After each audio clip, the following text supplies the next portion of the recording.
The following edition of Connecticut Valley Views is made possible by Windsor Federal Savings, with offices in Windsor, Bloomfield, Granby, and East Windsor. Neighbors helping neighbors since 1936.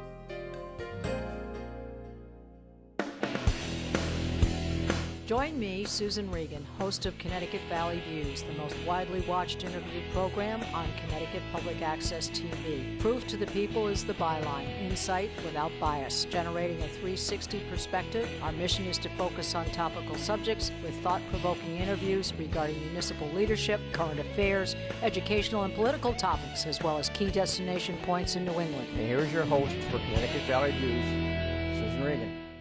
Hello, and thank you for joining me today. We're currently in the FOI hearing room on Trinity Street in Hartford, and my guest today is Tom Hennick. He is the Public Education Officer for FOIC, which stands for Freedom of Information Commission for the state of Connecticut. It's a pleasure to be here with you, Tom. Thank you for including me. Well, tell us, how did you come to this position? What was your background? Have you always been a person who seeks the truth? That's an interesting way to put it. Probably. It's interesting, a dynamic. I was a journalist for 25 some odd years, right out of college, and the journalism business kept getting tougher and tougher, as you probably are aware. And also with a younger family working at night, I was in the newspaper business. And so after doing that for 25 years, there was an opportunity to join the Freedom of Information Commission. And people say, well, you changed careers awfully late. And I said, well, sort of. I'm still bringing information to people. I'm still getting information to people. So my father, whose picture is on the walls in this office here, was a commissioner here. And he suggested to Mitchell Perlman, who was then the executive director, that I might be a good fit. We talked about it, and he thought I would be a good fit, so here I am. Well, when you say you wrote for newspapers and you were a columnist, what types of stories were you writing about? I ran the gamut. I was a news reporter, I was an editor, I was a sports writer, a sports editor. I covered education, I covered small towns, zoning, planning, all of that. So what you were actually used to getting were the details? A lot of the details. They had to be correct. Right. You had to be factual. We hope. You had to do your research. Right. And that's part and parcel of what you do here, is getting all the information, getting down to the nitty-gritty, the bottom of what's it all about. We help people do that. Now there's a misconception sometimes that we actually do that work for folks. Our role is to make sure that the Freedom of Information law in Connecticut is upheld, is adhered to. We don't actually dig in and do the work, but you raise an interesting point. As a journalist, I was the one doing the digging, or as an editor, I was the one sending the reporters out to do that digging. And many times when I answer questions on the phone, I can hear myself in the background asking the question, because there's a somewhat of a cyclical nature to it. Yeah. Well, you're assimilating, you're taking in all the information that's being presented to you. You're not going after it, you're taking what's given to you and then putting that together and making sense of it. Well, I look at it this way. I'm talking to you, you have the education part of it. The department as a whole, just give us a kind of a brief summation of what the department is and the number of employees, and then your particular area. Freedom of Information Commission was created 40 years ago, if I can give you a little history. Oh, please do. It was Ella Grasso's brainchild when she ran for governor for the first time. And if you do the math, 40 years ago puts us right smack in the middle of Watergate. Yes. And there was a mood in this country that government was doing too much secretively, behind closed doors, clandestinely. So when she was in Congress when Watergate exploded all around us, and she made it one of her first planks in her campaign platform that Connecticut was going to have some sort of an open government law if she was elected. She pushed it through in '75, and here we are. And one of the main components was the creation of the Freedom of Information Commission. Many states have a law that tells boards, commissions, public agencies what to do, but very few have an enforcement arm, if you will, which is what our commission is established to do. When people believe they've been denied access to either a public meeting or public records, they come to the FOI Commission with a complaint. And our job ultimately is to adjudicate those complaints. Now I say I'm not a hearing officer. You mentioned I'm That's a how public I, exactly. Right. We have a commission, they're citizen commissioners, and they are supported by our staff. There are currently 15 of us. most of them attorneys. I am not an attorney.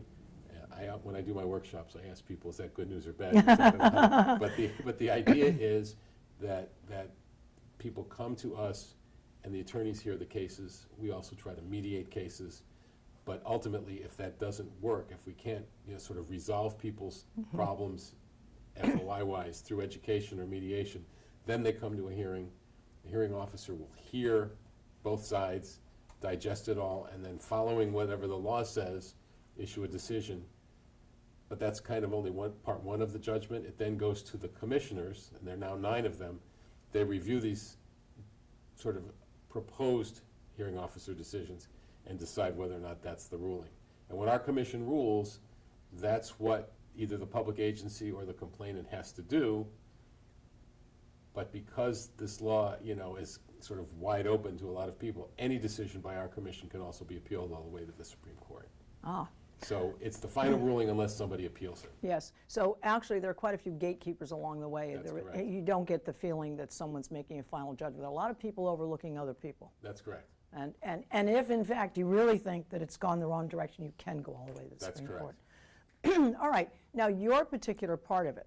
Right. Or let's look at the whole first. How many people in the organization itself, in the department itself, and then your As I group? said, currently I think 15 is the right number. Okay. And I sort of hesitate on that because we've got a vacancy or two, and we're still sort of, so I'm not 100% sure of that number. I believe it's 15.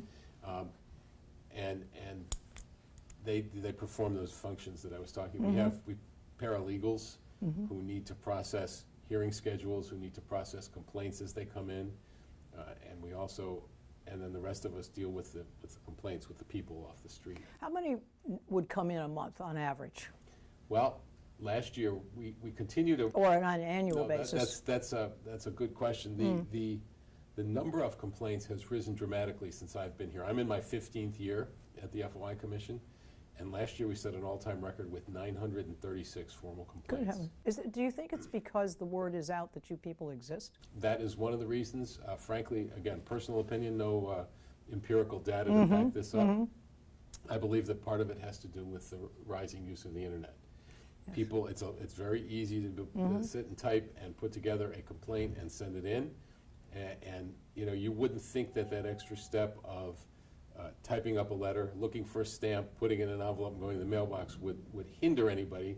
But the number of electronically received complaints we get has risen dramatically as well.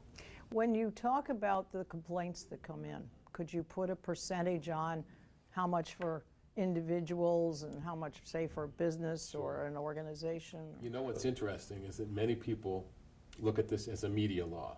They figure it's the law that the newspaper reporters, television reporters, bloggers use to get their stuff. But in reality, less than 10% of what we receive come from That media. is interesting. Right. And the majority of them are just folks, just people. Businesses rarely, but for the most part, it's just people who believe they've been wronged, who believe that they've been denied access that they have a right to have. What would be one or two, or if there are three, of the more interesting or complicated or arresting, let's call it, Right. situations that you've had? It seems, now again, this is me as an observer because I'm not. Of course, this is intimately your involved in judgment the of, decision. sure. We sort of say that freedom of information somehow gets involved in everything. We had a couple of very serious discussions, complaints having to do with the tragedy at Sandy Hook. People looking for records that the police were not believed were exempt, didn't want to give out. Yes. One of those cases actually went to court, and the judge ruled that our determination was correct, that there were things that were being withheld by the state's attorney that should be released. There were other situations. Now, let me just interject Yeah. here. They were being withheld, was that because the individuals or the families were saying, we don't want this information? Who was The state's keeping attorney it was back, saying as that it were? that it was part of an ongoing investigation, Aha. and our determination was, we all know the details, that there was no investigation, that the matter was closed, and that the reports should be released. And That's the- just a and the cloak judge- to cover over. And the judge backed us on that one. We don't always win, by the way, in court. We tend to lean. We're the access people, and so we tend to, issue decisions that lean towards access. It's, that there's a presumption that things should be released. So a lot of times the court will pull us back and say, no, you've overreached. But we tend to believe that there should be more access. So I mentioned. Trust but verify. Right. Newtown is an example. Yes. There's a famous case before I got here that involved then Governor Rowland and a dispute in his home. And that's a case that we ultimately lost. People wanted to see the report of it was a domestic with him and his first wife. And there's an exemption in the FOI Act that says if the allegations are uncorroborated, it does not need to be released. I see. The police department said uncorroborated. We said, no, it is, give it out, but the judge overruled us and said that they were never, and so the records were never released. It seems that just about anything that happens of magnitude, somehow it always comes back to freedom of information. Well, I think that's because people are, well, there are things to be gained. I think sometimes people are on offense for whatever reason. They feel they've been wronged. I think sometimes it's the principle of the thing. We don't want them to get away with this. And sometimes it's, as you said, is someone just becoming aware of it and just kind of flying, testing their wings to see how far it can go. Well, having said all of that, what you've given us a sense of what you can do. Are there areas that you can't, that we could very firmly outline, so if someone were considering coming to you, they'd say, oh, that's not within their jurisdiction? Many people have the misconception that we are the information kiosk for the state of Connecticut. They see freedom of information, and they think they can call us and find out anything. They'll call us with questions. Where do I get this? Where do I get that? And that's not our role. Our role is if you believe you've been denied improperly, then you come to us. People will also call and ask us, to get them into a meeting. Can you come and tell these people that I have a right to enter this meeting? Can you call them and tell them? We're not supposed to be advocates. We don't advocate. Our role is to adjudicate ultimately. Now, the education sort of aspect that I do when people call and ask questions, we somehow we're able to help in that regard. A board will call and say, look, we'd like to do this in executive session. Do we have the right to do it? Right. And if my answer, if based on the facts that they give me, I'll give them an answer, and that maybe steers them in the right direction. So in that regard, maybe we're helping or not helping. And maybe a better example to answer your question would be when someone says, they're going into executive session, do they have the right to do this? I see. And I will say, the way they've got it structured, no. Why don't you go tell them that? And in that regard, we're kind of, making a difference before the problem occurs. Sure. All right. Well, so in other words, if we could kind of put it in layman's language. Sure. The person then, there's a form, I take it. There is no form. There is no You form. do not need a form for freedom of information. Okay. It's a simple letter Okay. that outlines what the alleged What the violation issue is. was, what the issue was, when it happened. One thing, we don't have endless time to adjudicate. Yes. There's a 30-day window from the time of the alleged violation. So they have to supply us with a date. So there is time involved. Right. Okay. All right. That's more of a impactful Yes. point when it comes to a violation at a public meeting. Yes. Because there's the meeting happens on February 3rd. Yes. By March 3rd, if you haven't filed a complaint, it's too late. But with a records complaint, I can make a request of your agency for a record. It's kind of a statute of limitations. Well, I can let it roll for a while, and then if it's beyond 30 days, I can make the same request again, and a new 30-day clock starts. So with records, it's a little more prolonged. Obviously, with a meeting, the only difference with a meeting situation is if, let's suppose a meeting takes place and you don't, it was hidden. Yes. Hidden meeting. Yes. Took place on January 4th, and Yes. you find out about it on March 1st. Right. The clock starts from March 1st. March 1st. forward. All right. All right. When someone asks a question, let's say there's an individual, they're in a town somewhere, and they feel there's a meeting that's been held and so forth. As soon as you become involved, they've written the letter, they've given you the situation, given you the facts and so forth, what is the normal reaction? Do you find that, let's say it's the First Selectmen's Committee has to respond, all right? Do you find that they immediately respond to you? Do you find that sometimes they try and put you off a little bit? What's the normal reaction? Again, a misconception there that we reach out immediately. Yes. What we do first is review the complaint. Okay. And make sure that we have jurisdiction. Make sure, for instance, that it is within 30 days of the violation. Yes. We then go through a process that we call docketing the complaint. Okay. At which point we put a number on it, and we also assign a mediator to it. So both sides get a copy. This complaint has been filed. We open it up, and the mediator. So that everybody Yeah. knows what's in question. Then the mediator has conversations. The mediator will reach out to listen, Mr. First Selectman, why didn't, and then maybe he has a reasonable answer. And then the complainant, well, listen, they've got a reason, and you try to work it out so that it doesn't go to a hearing. That's the juncture at which what you were describing Yes. takes place. Yes. But once mediation fails, there is no reach out. Now, if a town or a board or a public agency, a state agency, and by the way, the law applies to all public agencies, really doesn't want to engage, that would be, sort of analogous to what you were talking about. That if they don't want to engage, if they don't want to talk to you, it's clear that they either think they're right or they know they're wrong and they just want to go to a hearing and be told one way or another. Yes, yes.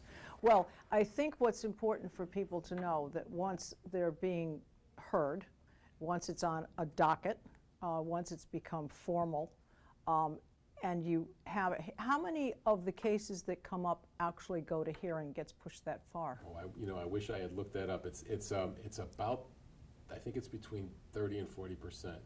We're really quite successful with the mediation process. And by the way, the mediation process. Which is where you hope everybody Right. goes away equally unhappy from the situation. Either equally unhappy Yeah. or satisfied that the law has been Right, followed. right. We don't try to strong arm Yes, anybody yes. or browbeat anybody Yes. with that process. Yes. What we try to do is put both sides on the table and say, many times I'll be talking to an agency and say, look, we're going to order that record released. Right.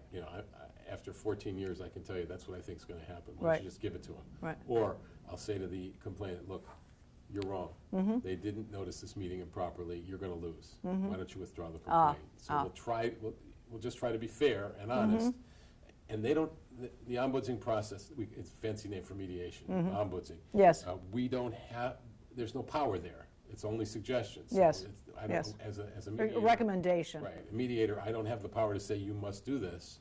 So even if a complaint is clearly a loser, I can't make a complaint withdraw. Well, what I think is interesting about your department in that having this interview, are there any other ways that people would become aware of it other than, say, someone else telling them about it? I mean, do you, as such, have any community public announcements out there that we exist? We You obviously- educate, because you're into education, Right. but you educate towns, not individuals, correct? But any group can call, like I've done public speaking at Rotary clubs, I've done exchange clubs, things like that. I basically say, you call, I come. I'll be happy to go out Okay. and do a workshop for officials, but a lot of them are often open to towns. Right. The whole townspeople, they can come, there's not a problem there. We probably don't do as much self-promotion as we should.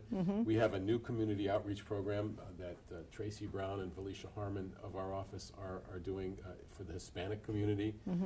Which is a great idea, Translating yes. some material into Spanish, and we're just trying to reach out to as many different communities as we can so that they understand that we're here for them. You're actually part of an interview I just did recently where we talked about urban outreach. And Okay. so we're really letting people know what's out there for them. How do we reach people? How do we get them to understand all sides of a matter? This would be part and parcel, Part of that. Sure, parcel of sure. that. Well, I'm going to ask you, and I hope you're going to be reasonably candid, which Okay. I trust you will. Your department is folded into the Office of Government Accountability. And your comments as to whether you feel that this has taken away some of the power that you held to be more streamlined in handling your cases. It was a concept that probably was not a horrible concept, sort of squeeze agencies together. But the bottom Do you line think that is- was the budget, or? It was done for budget Budget purposes. purpose, But okay. I would maintain that removing our agency, the Office of State Ethics and Elections Enforcement, taking them away from their independence and putting them under an umbrella with a gubernatorial appointment is a recipe for disaster. Now, to this point, we haven't shown any loss of independence, but this was I done. mean, do you feel that's caused a partisan?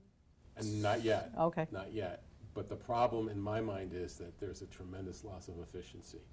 And it's not the fault of the people who were put in this sort of operations unit, but they're now doing, we had a business office. Yes. We had an IT person. and now we have to go through a number of steps to get a requisition, to get a computer fixed, to think, all those things. It has not improved our efficiency by any stretch of the imagination. In fact, it is. It's an overstep of the administration, of government, in I not don't know. allowing you to work as quickly, and perhaps even more budget. I don't know that Efficient. I would call it an overstep, Susan. I think what I would call it is a miscalculation. All right.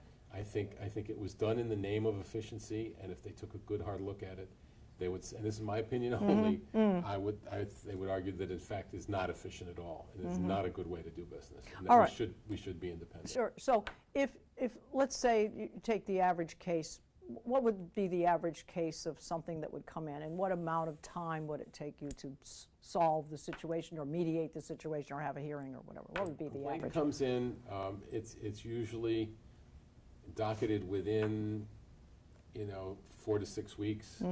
There was a time not all that long ago when we had lagged way behind, and that part of that was when the consolidation was going on.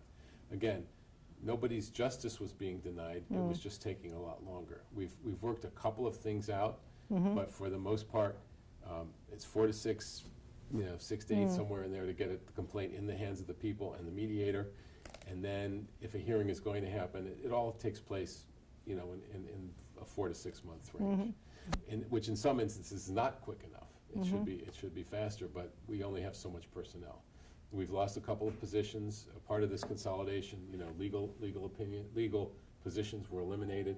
Is that again part of the budget thing? That was part of the budget thing. We had a legislative liaison. Another part of what we're here to do is advise the legislature. So one of the attorneys has had to kind of take on that role. So all of those things have made us less efficient, not by our own doing.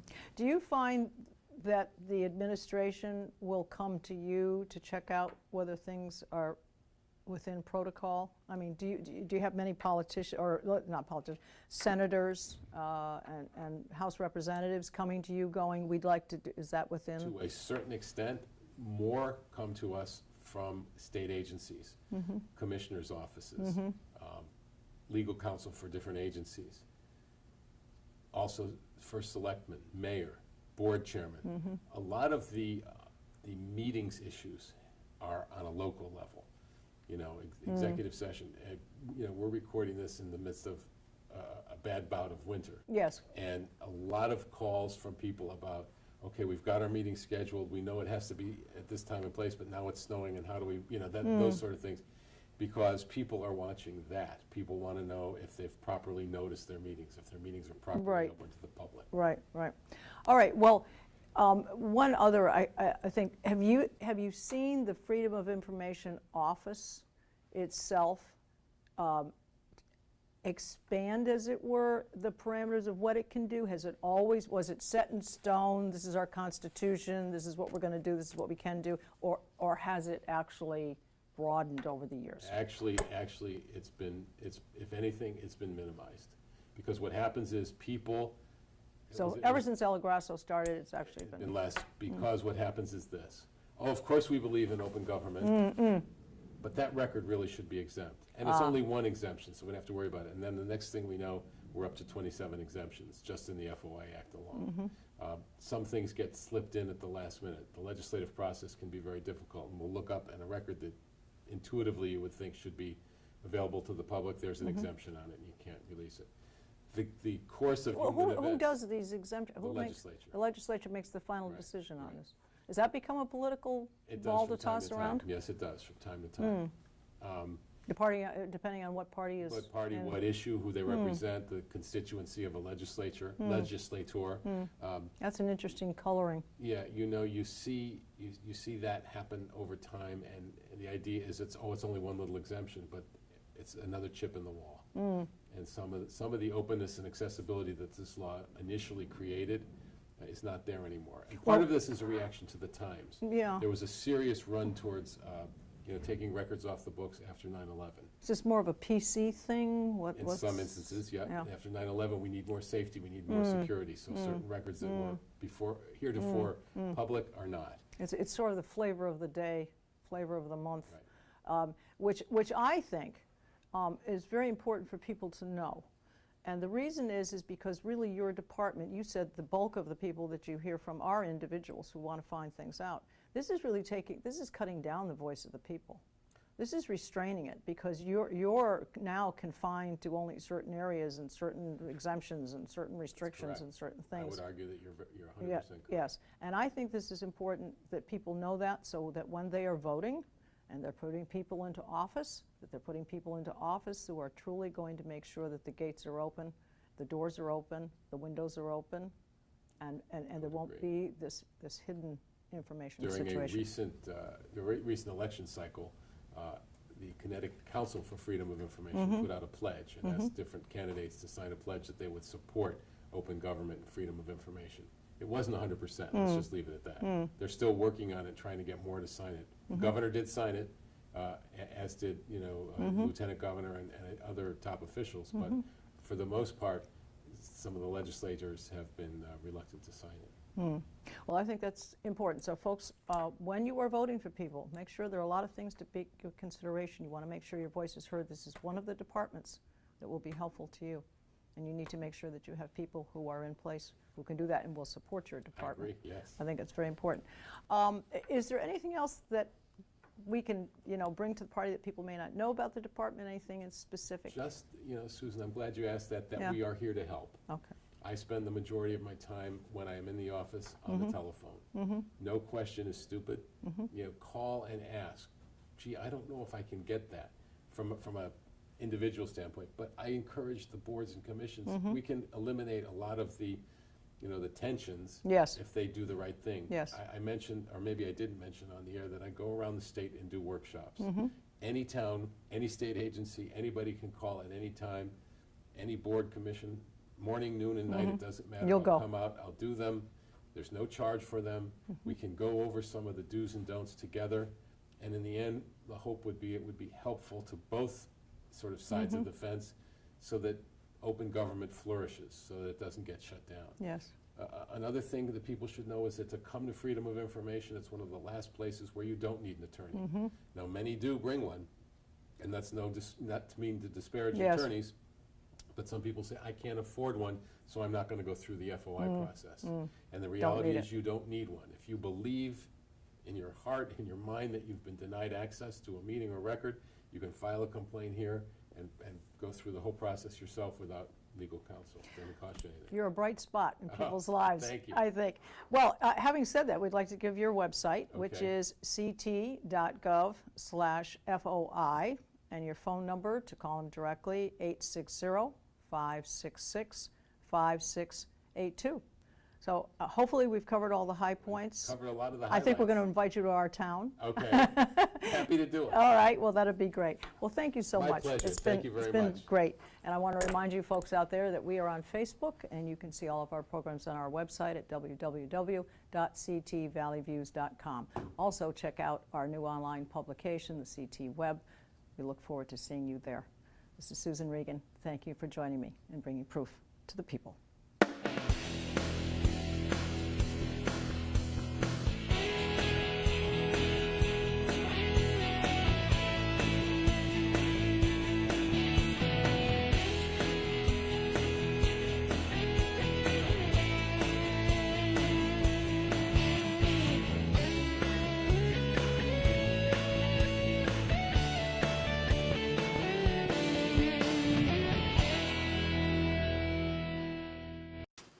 Our thanks to Windsor Federal Savings for making this program possible.